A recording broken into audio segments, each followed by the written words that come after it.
Assalamualaikum warahmatullahi wabarakatuh. Alhamdulillahirabbil alamin. Assalatu wassalamu ala nabiyyina Muhammad sallallahu alaihi wasallam. Allahumma shalli ala Muhammad wa ala alihi wa ashabi wa man tabi'ahum bi ihsani ila yaumiddin.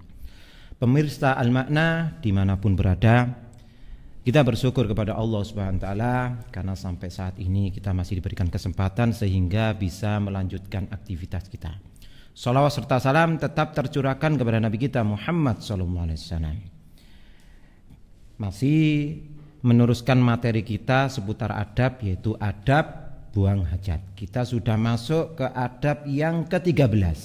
Di adab yang ke-13 ini adalah ketika bersuci dengan batu disunahkan dengan bilangan ganjil. Telah terdapat di dalam Sahih Bukhari dan Sahih Muslim dari sahabat Abi Hurairah radhiyallahu anhu bahwasanya Rasulullah SAW bersabda, "Idza tawaddaa ahadukum falyaj'al fi anfihi summa liyansur." Jika salah satu dari kalian berwudu, maka hendaklah memasukkan air ke hidung kemudian mengeluarkannya. Waman istajmara falyutir. Dan siapa saja yang bersuci dengan batu hendaknya dengan bilangan ganjil. Wa idastaiqadha ahadukum min naumihi falyuksil yadahu. Dan jika salah satu dari kalian bangun dari tidurnya, hendaklah mencuci tangannya qabla ayyudkhilaha fil wudu'ihi, sebelum memasukkan tangannya ke bejana yang digunakan untuk berwudu. Fa inna ahadakum la yadri aina batat yaduhu. Karena kalian tidak tahu kemana saja tangannya menyentuh ketika tidur. Di sini ada penjelasan dari Imam An-Nawawi berkaitan dengan hadis ini, ya, tentang makna witir, ya. Imam An-Nawawi rahimahullah di dalam syarah Muslim, ya, Sahih Muslim, Imam An-Nawawi rahimahullah mengatakan witir adalah mengusap sebanyak 3, 5 atau lebih yang merupakan bilangan ganjil. Menurut pendapat kami, mengusap lebih dari 3 adalah sunnah. Intinya membersihkan, hukumnya wajib. Begitu juga dengan menyempurnakan usapan sebanyak 3 kali. Jika dengan 3 usapan sudah bersih, tidak boleh menambahnya. Tetapi jika dengan 3 usapan belum bersih, harus ditambah menjadi 5 atau 7 dan seterusnya. Jika bersih dengan bilangan genap, dianjurkan untuk mengganjilkannya. Ini adalah penjelasan dari Imam An-Nawawi. Kemudian faidah di dalam hadis ini adalah, yang pertama adalah wajibnya istinsyak, yaitu memasukkan air ke dalam hidung, dan istinsyar, mengeluarkan air dari hidung dalam berwudu. Ini karena penulis bermadzhab Hambali, maka salah satu kewajiban adalah memasukkan air ke hidung dan mengeluarkannya. Kemudian faedah yang kedua adalah disunahkan ketika istijmar, yaitu bersuci dengan batu, itu dengan bilangan ganjil. Kemudian yang ketiga, disunahkan membasuh telapak tangan ketika bangun dari tidur. Kemudian yang keempat adalah larangan memasukkan telapak tangan ke wadah air sebelum dicuci terlebih dahulu. Kemudian yang terakhir adalah syariat Islam sangat peduli terhadap kebersihan. Sebagaimana barusan dijelaskan bahwasanya ketika bangun tidur jangan memasukkan air ke wadah dulu, ya, karena nggak tahu tangan ini ketika kita tidur, kita nggak sadar kemana saja yang disentuh oleh tangan ini. Maka ini Islam sangat memperhatikan tentang kebersihan. Kemudian adab yang berikutnya adalah adab yang ke-14, adamul istijmari bi rauthin au admin au ta'amin. Tidak bersuci dengan kotoran yang sudah mengering, atau dengan tulang, atau dengan makanan. Telah terdapat di dalam Imam Muslim telah meriwayatkan dari sahabat Salman Al-Farisi radhiyallahu anhu bahwasanya dia berkata, ya, ada seseorang yang bertanya, kepada Salman Al-Farisi. Bertanya dengan perkataan qad alamakum nabiyukum kulla syai'in. Apakah nabi kalian telah mengajari kalian tentang segala sesuatu, hatta khira'ata, hingga bagaimana caranya buang hajat? Maka sahabat Salman menjawab, faqala ajal, tentu saja, ya, tentu saja itu diajarkan oleh nabi kami. Maka kemudian beliau melanjutkan perkataannya, laqad nahana an nastaqbilal qiblatah li ghaitin au baulin. Nabi kami, Nabi Muhammad telah melarang kami untuk menghadap kiblat ketika buang hajat besar atau buang hajat kecil. Au an nastanjiya bil yamin, atau juga melarang bersuci dengan menggunakan tangan kanan. Au nastanjiya bi aqalli min salasati ahjar, juga melarang, ya, ketika bersuci dengan batu, melarang bersuci dengan batu kurang dari 3 atau 3 sisi. Au nastanjiya bi raji'in, atau nabi kita melarang bersuci dengan menggunakan roji. Roji dikatakan maknanya adalah rausul hayawan, kotoran hewan yang sudah mengering. Au bi atmin, atau dengan tulang. Syekh Abdul Salam Bali menerangkan larangan menggunakan kotoran dan tulang, karena kata beliau di sini disebutkan wala'alla sababan nahyi anil istinja'i birrausi wal idami annahuma ta'amul jin. Dia mengatakan kenapa dilarang menggunakan tulang dan kotoran yang sudah mengering, karena kata beliau, ya, karena tulang dan kotoran itu adalah makanan jin. Maka di situ dilarang digunakan untuk bersuci. Adapun makanan yang mungkin yang kasar seperti roti, itu kan makanan itu sesuatu yang mulia, maka tidak boleh untuk digunakan untuk bersuci. Maka di adab yang ke-14 ini ada beberapa faedah. Faedah yang pertama adalah tidak boleh bersuci dengan kotoran hewan dan tulang. Itu tadi alasannya. Yang kedua adalah larangan bersuci dengan tangan kanan, ya, karena tangan kanan ini untuk kebaikan. Kemudian yang ketiga, syariat Islam mencakup semua aspek kehidupan, ya.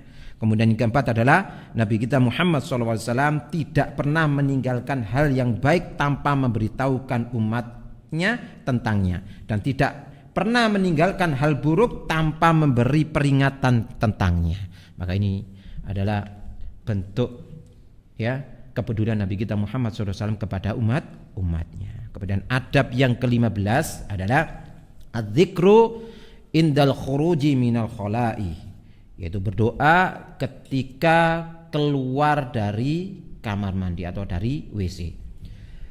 Imam Tirmidzi meriwayatkan hadis ini dan menghasankannya dari Ibunda Aisyah radhiyallahu anha.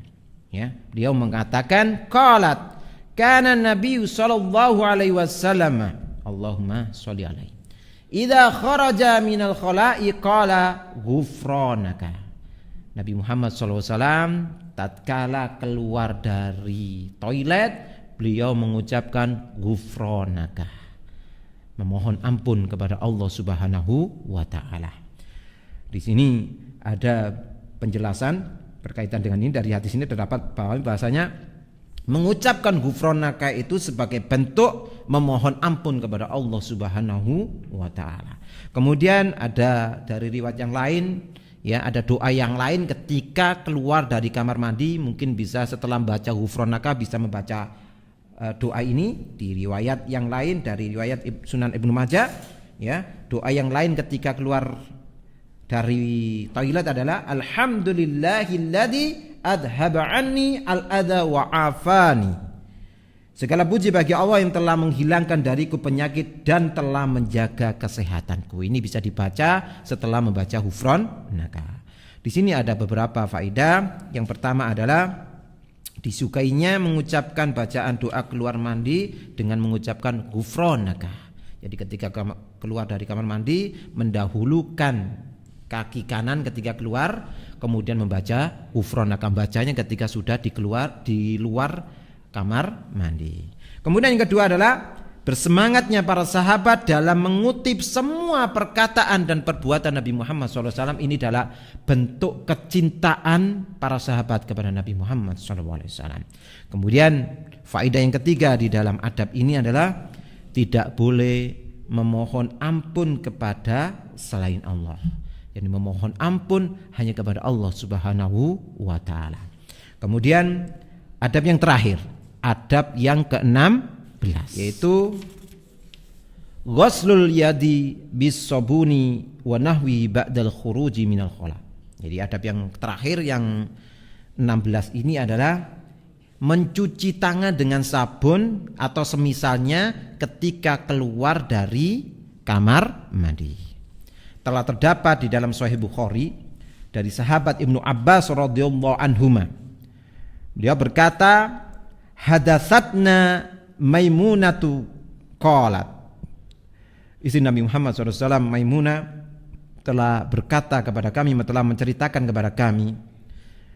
Maimunah mengatakan, sababtu li Nabi SAW huslan.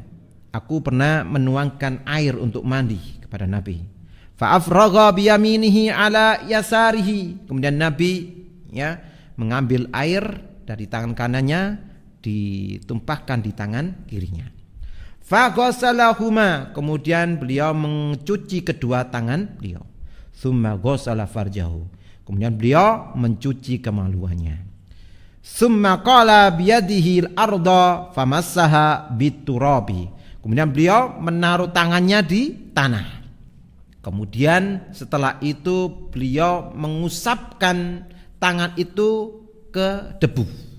Jadi setelah ditempelkan ke tanah, kemudian diusapkan ke debu.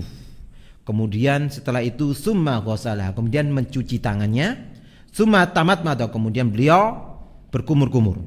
Wastansyaqa, kemudian beliau memasukkan air ke hidung kemudian mengeluarkannya. Summa ghassala wajahu, kemudian beliau membasuh wajahnya. Wa afadha ala ra'sihi, kemudian mengucurkan dari atas air ke kepalanya. Summa tanaha, kemudian beliau berpindah ke bagian yang lainnya. Wa ghassala qadamaihi, kemudian beliau mencuci kedua kakinya. Summa utiya bimindilin falam yanfut biha, kemudian beliau dikasih kain, misal handuk, tetapi beliau tidak menggunakannya untuk mengusap bekas wudunya. Di sini ada beberapa faedah di dalam hadis ini.